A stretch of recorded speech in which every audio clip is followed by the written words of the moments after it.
Assalamualaikum warahmatullahi wabarakatuh kepada semua murid-murid. Apa khabar semua? Cikgu harap kamu semua berada dalam keadaan sihat dan gembira dan bersedia untuk menerima pembelajaran kita pada hari ini. Baik, pada hari ini kita akan pergi kepada satu lagi tajuk di bawah tajuk besar haba kita, iaitu pengembangan dan pengecutan bahan. Dan di bawah tajuk ini ada 3 objektif yang kita nak capai, iaitu menyatakan bahawa bahan mengembang apabila dipanaskan. Yang kedua, menyatakan bahawa bahan mengecut apabila disejukkan.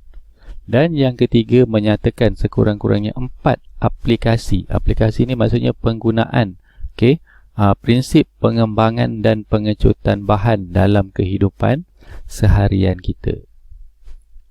Jadi kita pergi kepada objektif kita yang pertama, iaitu menyatakan bahawa bahan mengembang apabila dipanaskan. Jadi untuk mencapai objektif ini, jadi sama-sama kita saksikan beberapa video yang berikut ini. Baik, sekarang kita ada ini satu bola tembaga, dan juga gelung. Ini pasangannya lah, bola tembaga dan gelung. Jadi pada awalnya bola tembaga ni dia boleh melepasi dan kita boleh masukkan ke dalam gelung. Sekarang kita panaskan dia. Kita panaskan untuk beberapa ketika dan kita cuba masukkan semula. Sekarang kita dapati ia tidak boleh dimasukkan ke dalam gelung. Jadi kenapa bola tembaga ni tidak lagi boleh melepasi gelung ni setelah dipanaskan? Baik, apabila ia dipanaskan, sebenarnya bola tembaga ini telah menerima haba, dan apabila ia menerima haba, ia telah mengembang. Jadi maksudnya saiz dia tu telah bertambah menjadi lebih besar daripada yang asal. Cuma mata kita tak nampak lah, tapi pengembangan tu berlaku dan kita boleh buktikan apabila kita nak masukkan semula ke dalam gelung tu, dah tak boleh nak masuk. Jadi ini membuktikan bahawa bahan ni pepejal, bola besi ni dia pepejal kan, ia akan mengembang apabila menerima haba ataupun dipanaskan. Baik, kat sini pula kita ada satu botol. Botol ni kita tutup dia, tapi dekat penutup, tengah-tengah penutup tu kita buatkan satu lubang dan kita sambungkan dia dengan satu salur menegak macam ni. Dan kita masukkan cecair berwarna. Kita nampak sini cecair ni dia berwarna biru kan. Sampailah memenuhi sedikit daripada salur ni kat sini. Kemudian botol ni kita akan masukkan ke dalam air panas. Jadi sekarang kita masukkan ke dalam air panas. Macam tu. Dan sekarang kita perhatikan apa yang berlaku ialah sedikit demi sedikit paras cecair berwarna biru tadi yang mulanya rendah sekarang sudah meningkat sedikit demi sedikit. Nampak tak? Meningkat. Apa yang menyebabkan berlakunya peningkatan paras cecair ni? Ia adalah disebabkan apabila kita masukkan botol yang mengandungi cecair berwarna ke dalam air panas, cecair yang terdapat dalam botol ni tadi yang berwarna biru ni telah menerima haba daripada air panas tersebut dan menyebabkan ia mengembang. Jadi bila dia mengembang, satu-satunya jalan untuk dia mengembang tu adalah melalui salur ni tadi. Jadi sebab itu kita dapati paras air tu, paras cecair biru tu telah meningkat. Jadi sebab cecair biru ni ia telah mengembang disebabkan ia telah dipanaskan ataupun menerima haba daripada air panas yang terdapat dalam mangkuk ni tadi.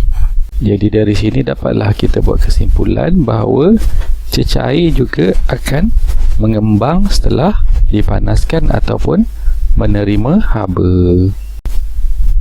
Baik, kat sini pula kita ada satu botol yang di dalamnya ada udara lah. Dan kemudian kita letakkan ataupun kita attachkan belon pada mulut botol ni, dan botol ni kita masukkan ke dalam mangkuk lah.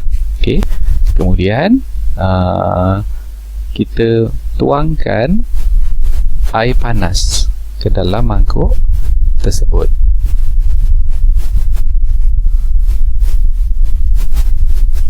Okey. Dan apa yang kita dapat perhatikan ialah sedikit demi sedikit belon tersebut apa jadi pada belon tersebut? Okey. Belon tersebut telah pun mengembang. Betul tak?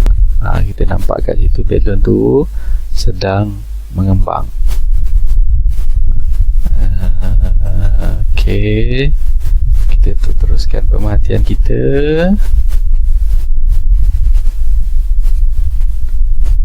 Okey, tu dia. Jadi belon ni telah pun mengembang dengan jayanya. Persoalannya, mengapa belon ni boleh mengembang sedangkan kita tak tiup pun, tak ada orang tiup pun. Okey, kita cuma masukkan air panas ke dalam mangkuk tu.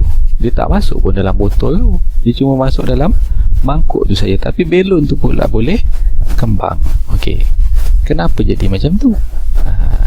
Jadi sebenarnya dalam botol ni tadi dia ada apa tadi cikgu sebut? Dia ada udara kan. Udara tu gas lah, dalam bentuk gas. Dan apabila kita masukkan air panas, dan air panas tu memenuhi di sekeliling botol tadi, jadi gas di dalam botol tu tadi telah menerima haba. Maksudnya gas tersebut telah dipanaskan dan menerima haba, menyebabkan gas-gas tersebut lebih aktif bergerak dan menyebabkan ia telah mengembang. Dan bila mengembang, dia telah menolak dinding belon yang sebelah dalam tu, menyebabkan belon itu pun mengembang. Yang asalnya kempis tadi tu, belon tu telah pun mengembang. Jadi ini membuktikan bahawa gas juga akan mengembang apabila menerima haba ataupun dipanaskan, seperti juga pepejal dan juga cecair tadi. Jadi daripada video yang kita lihat tadi, dapatlah kita simpulkan bahawa apabila bahan, tak kira sama ada pepejal, cecair dan gas, apabila ia dipanaskan, ia akan menerima haba. Okay? Dan haba yang diterima ini akan menyebabkan bahan tersebut mengembang. Okey. Itu objektif kita yang pertama. Okey. Sekarang ni kita pergi kepada objektif kita yang kedua, iaitu menyatakan perkara yang sebaliknya, iaitu menyatakan bahawa bahan mengecut apabila disejukkan. Okey, jadi untuk memahami dengan lebih jelas lagi tentang prinsip ini, kita saksikan beberapa video ini. Baik, sekarang bola tembaga ni, okey, kita akan sejukkan dia. Kita masukkan dia ke dalam air untuk beberapa ketika dan kita cuba masukkan semula ke dalam gelung.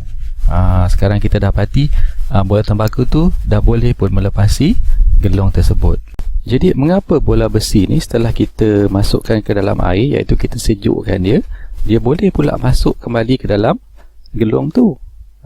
Jadi sebenarnya apabila kita rendamkan dia ke dalam air, kita telah menyejukkan bola tembaga tersebut, dan apabila ia disejukkan, ia kehilangan haba dan menyebabkan ia telah mengecut.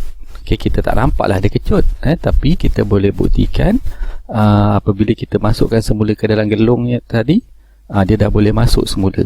Okey, jadi itu membuktikan bahawa pepejal akan mengecut apabila ia disejukkan ataupun kehilangan haba. Jadi sekarang ni kita akan masukkan pula botol tu tadi ke dalam air sejuk. Okey, apa yang dapat kita perhatikan?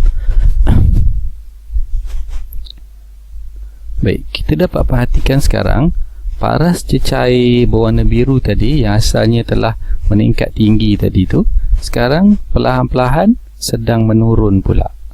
Okey. Sekarang telah menurun. Okey.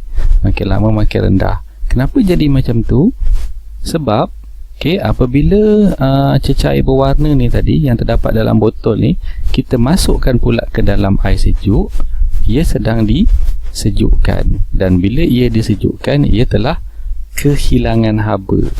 dan menjadi lebih sejuk, dan seterusnya cecair itu mengecut.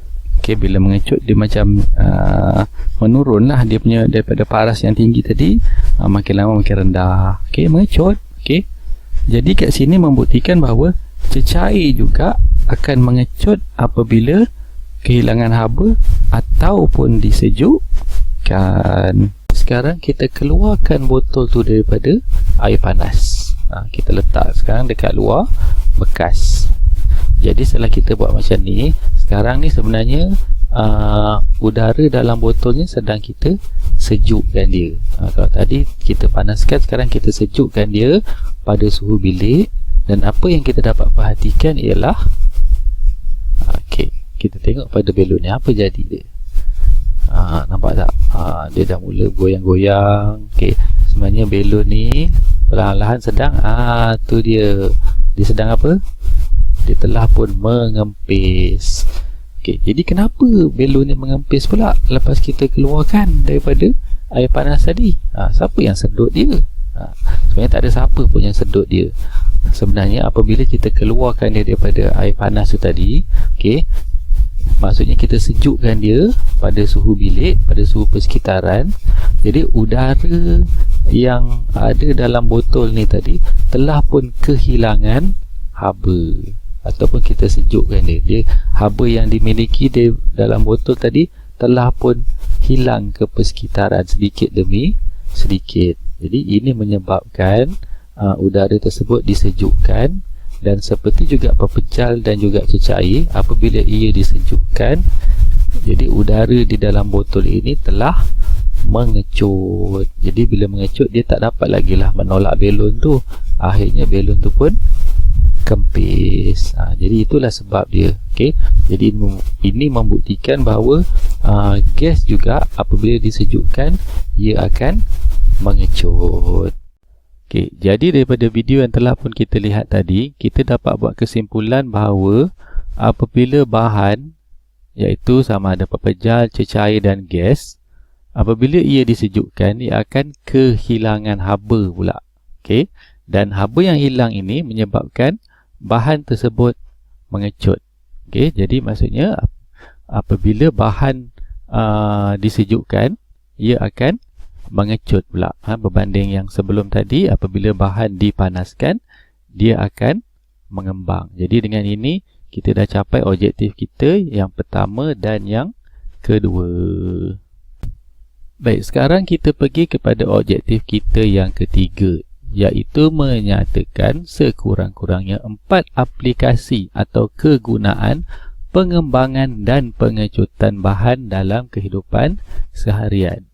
Jadi yang pertama, ia digunakan semasa kita memasang kabel ataupun wayar elektrik, di mana wayar elektrik akan dipasang secara kendur.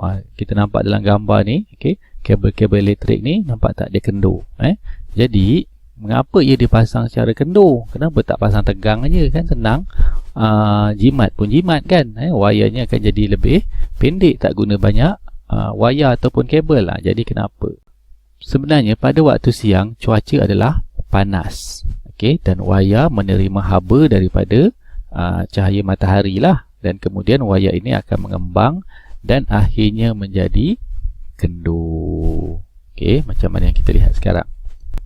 Manakala pada waktu malam cuaca adalah sejuk, di mana wayar akan kehilangan haba. Jadi sebab wayar tadi siang panas, sekarang suasana ataupun keadaan sekeliling dia lebih sejuk.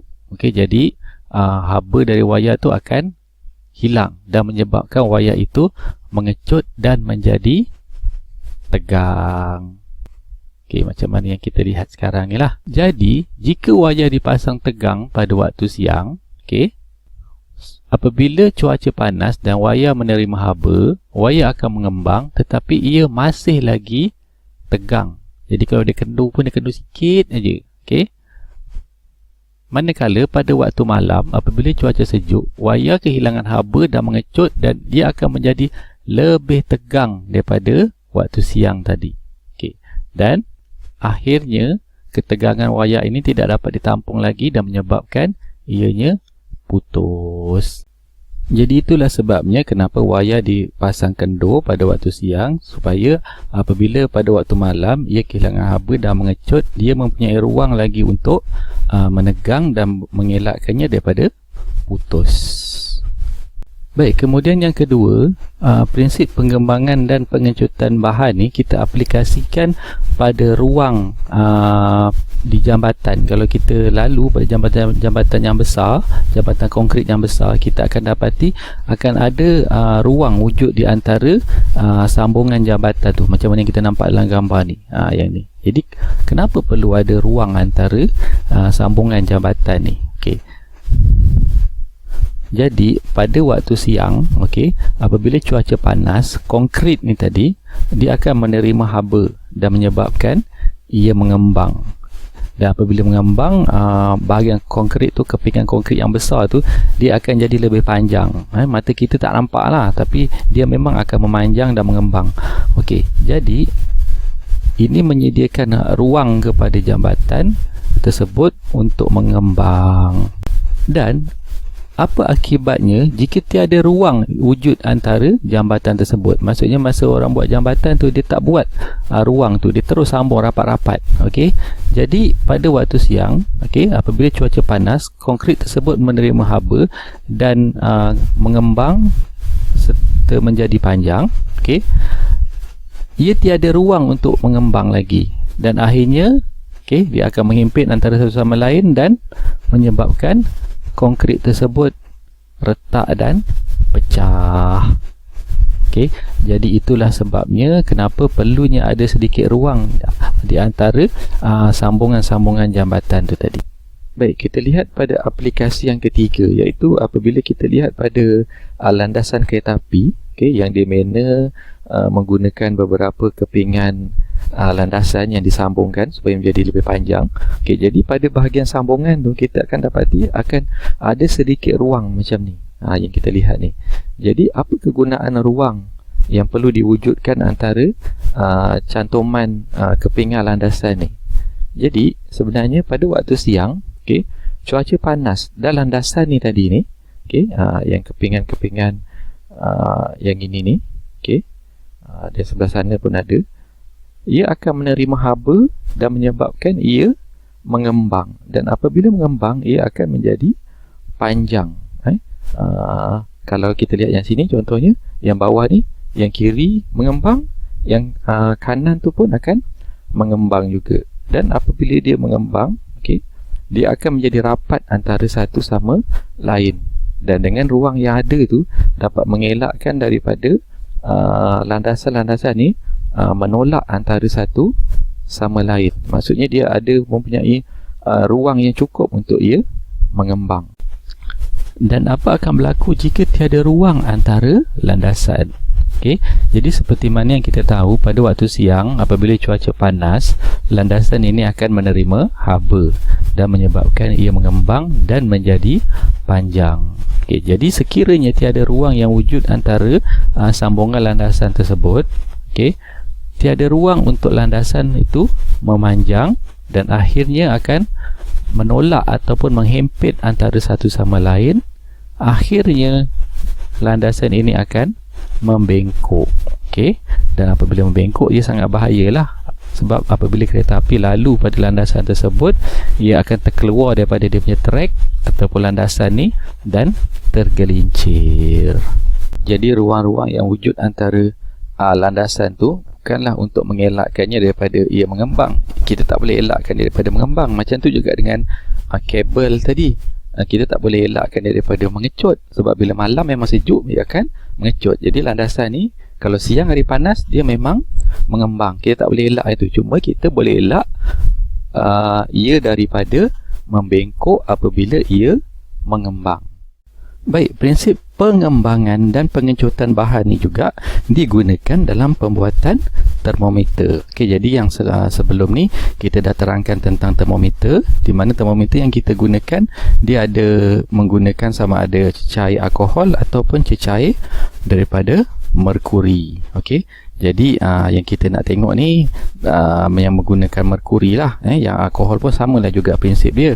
Di mana apabila berbuli termometer menyentuh objek panas, merkuri di dalamnya akan mengembang. Jadi katakan ini termometer. Di dalam termometer ni dia menggunakan merkuri sebagai bahannya yang warna merah ni, tapi sebenarnya dia warna perak lah. Dalam rajah ni cikgu nak bagi nampak, cikgu warnakan dia dengan warna merah ni. Jadi dia berada di dalam salur yang panjang ni. Okey, sepanjang badan termometer ni lah. Jadi apabila ia menyentuh objek panas, merkuri di dalamnya akan mengembang dan menyebabkan paras tersebut akan meningkat. Okey, jadi dia mengembang. Hanya satu-satunya laluan yang dia membenarkan dia mengembang adalah ke atas lah. Okey, jadi semakin panas objek, okey, semakin banyak haba diterima oleh merkuri dan semakin banyak merkuri mengembang dan semakin tinggi paras merkuri tersebut. Okey, jadi paras merkuri yang tinggi menunjukkan suhu objek yang tinggi. Jadi pada badan termometer tu dia letakkanlah skala-skala ni. Maksudnya makin tinggi paras merkuri tu dia mengembang, itu menunjukkan bahan tersebut lebih panas dan suhunya lebih tinggi.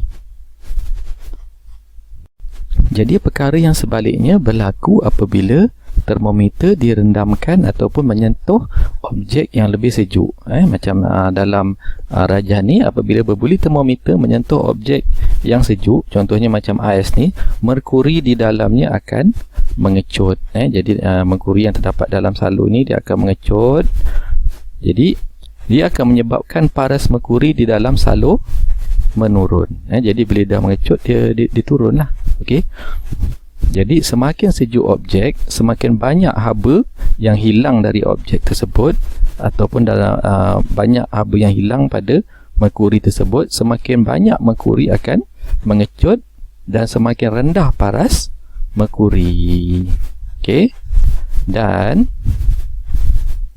paras merkuri yang rendah menunjukkan suhu objek yang rendah. Maksudnya bila dia dah turun tu, pada skala tu ditunjuk angka yang rendah lah. Makin ke bawah makin rendah, maksudnya objek tu yang disentuh oleh termometer tu dia lebih sejuk, maksudnya suhu yang dimiliki oleh objek tersebut adalah rendah. Jadi kat sini pengembangan dan pengecutan merkuri ni digunakan untuk membuat termometer untuk menyukat suhu sesuatu objek. Baik, terakhir sekali, prinsip pengembangan dan pengecutan bahan ni pun kita boleh gunakan untuk menyelesaikan masalah gelas yang melekap. Contohnya kalau gelas yang sama jenis, sama saiz, kadang-kadang kita tindankan dia dan bila kita nak guna itu dia melekap antara satu sama lain. Dan kalau kita tarik juga, okey, kemungkinan gelas ni dia akan pecah. Okey, jadi macam mana kita nak selesaikan masalah ni? Kita boleh gunakan prinsip pengembangan dan pengecutan bahan. Okey, contohnya macam ni, gelas A dan gelas B ni, kita tengok gelas mana yang di sebelah luar. Okey, dalam kes ni gelas yang di sebelah luar adalah gelas B. Jadi gelas di sebelah luar ni kita kena kembangkan dia supaya saiz mulut gelas tu lebih besar sedikit daripada asal dia. Okey, bagaimana cara kita nak kembangkan dia? Dengan cara kita merendamkannya ke dalam air panas. Okay? Sebab apabila ia menerima haba, maka ia akan mengembang dan akhirnya dia mengembang sehinggalah wujud ruang di antara gelas A dan gelas B, menyebabkan gelas A yang berada di sebelah dalam lebih mudah untuk kita keluarkan. Baik, tadi kita gunakan prinsip pengembangan bahan.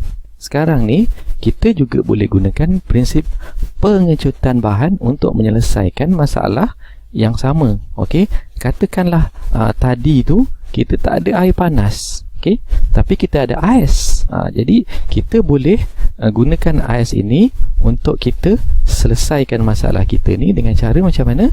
Okey, kita masukkan ais ke dalam gelas A, iaitu gelas yang sebelah dalam. Sebab apa? Kita nak jadikan saiz dia tu lebih kecil.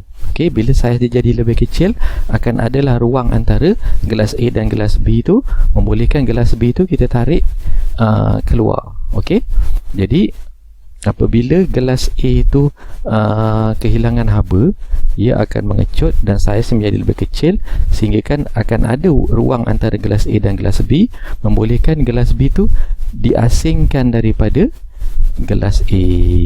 Jadi yang ini kita gunakan prinsip pengecutan bahan. Okey, jadi daripada contoh ni jelas kita dapati bahawa prinsip pengembangan dan pengecutan bahan juga boleh kita gunakan untuk menyelesaikan masalah gelas melekap ni, ataupun menyambungkan pipe. Contohnya pipe tu saiz dia tu dia tak boleh masuk antara satu sama lain. Mungkin salah satu tu tak cukup kecil atau cukup besar. Jadi kita boleh panaskan salah satu bahagian supaya jadi lebih besar, dan yang kecil tu kita boleh masukkan ke bahagian salur yang besar tu tadi. Jadi dengan penerangan yang telah Puan Cikgu sampaikan itu tadi, maka diharapkan kamu dapat menguasai objektif pembelajaran kita pada hari ini dan dapat menjawab soalan-soalan dan juga menyempurnakan latihan-latihan ataupun tugasan yang telah pun Cikgu berikan. Dan untuk itu cikgu ucapkan selamat belajar, jaga diri, jaga kesihatan, patuhi SOP pada setiap masa. Semoga kita akan berjumpa lagi pada sesi PDPR di masa yang akan datang. Assalamualaikum warahmatullahi wabarakatuh dan bye-bye.